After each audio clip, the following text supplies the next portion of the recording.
గత వైసీపీ ప్రభుత్వంలో మద్యం పాలసీ రూపకల్పన నుంచి ముడుపుల సేకరణ వరకు అన్ని తానై చక్రం తిప్పినట్టు ఆరోపణలు ఎదుర్కొంటున్న ఎంపీ మిథున్ రెడ్డి విచారణలో మాత్రం తనకు ఏమీ తెలియదని చెప్పినట్లు తెలిసిందే. మద్యం కుంభకోణంలో తనకు ఎలాంటి సంబంధం లేదని అడ్డగోలుగా వాదించినట్లు సమాచారం. దేశంలోనే అతిపెద్ద లిక్కర్ స్కామ్ కేసులో అత్యంత కీలకమైన 4 వ్యక్తుల్లో మిథున్ రెడ్డి ఒకరని ప్రత్యేక దర్యాప్తు బృందం భావిస్తోంది. కోర్టు అనుమతితో 2 రోజుల కస్టడీకి ఆయనను తీసుకున్న సిట్ అధికారులు విజయవాడలో పోలీసు కమిషనరేట్లో 4 గంటల పాటు ప్రశ్నించారు. నిన్న రాజమహేంద్రవరం సెంట్రల్ జైలు నుంచి విజయవాడకు ఆయనను తీసుకొచ్చారు. 4 గంటల పాటు న్యాయవాదుల సమక్షంలో ఆయనను విచారించారు.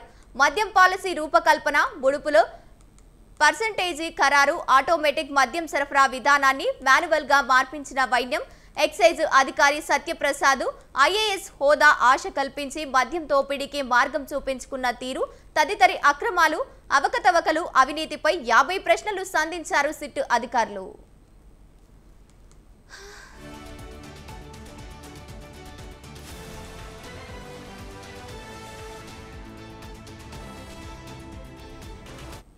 సిట్టు అధికారులు ఏది అడిగినా మిథున్ రెడ్డి సూటిగా స్పష్టంగా సమాధానం చెప్పలేదని తెలిసిందే.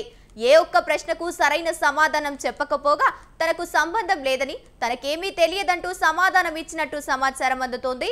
ఒకే కేసులో 450 నుంచి 600గా మద్యం ముడుపుల రేటును ఎవరు ఆదేశాలతో నిర్ణయించాలని అడగ్గా అలాంటి పని తాను చేయలేదని బదులిచ్చారు.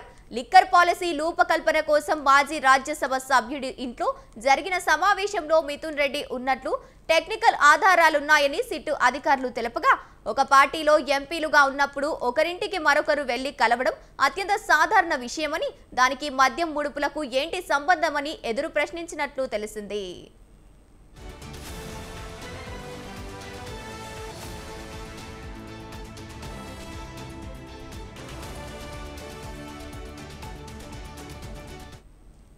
మద్యం సరఫరాకు అనుసరిస్తున్న ఆటోమేటిక్ విధానాన్ని వైసీపీ ప్రభుత్వం అధికారంలోకి రాగానే మాన్యువల్గా మార్చారు. దీని వెనుక మొత్తం పాత్ర మిథున్ రెడ్డిదేనని సిట్టు భావిస్తోంది. దీనిపై ప్రశ్నించగా ఎలాంటి సమాధానం చెప్పకుండా ఆయన మౌనం వహించినట్లు సమాచారం. మీ కుటుంబానికి చెందిన PLR కన్స్ట్రక్షన్ కంపెనీలోకి హిస్టారికల్ ఖాతాల నుంచి 5 కోట్లు ఎందుకు జమ చేశారని, అది ముడుపుల సొమ్ము కాదా, ఏదో ఇతరత్ర లావాదేవీలు జరిపామని మిథున్ రెడ్డి తెలిపారు. ఆ సొమ్ము అప్పుడే వెనక్కి ఇచ్చేశామని బదులిచ్చారు.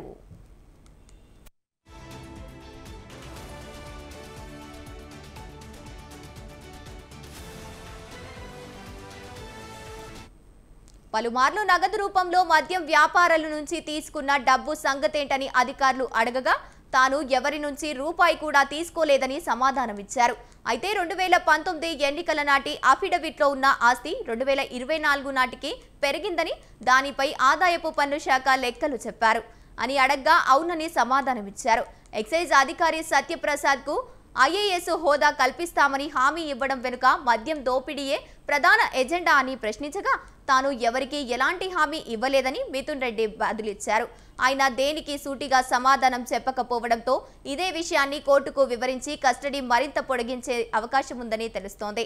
కాగా శనివారం మరోమారు సిట్టు ఆయనను ప్రశ్నించనుంది. దీనికోసం మరో 50 ప్రశ్నలు సిద్ధం చేసుకున్నట్లు తెలిసింది.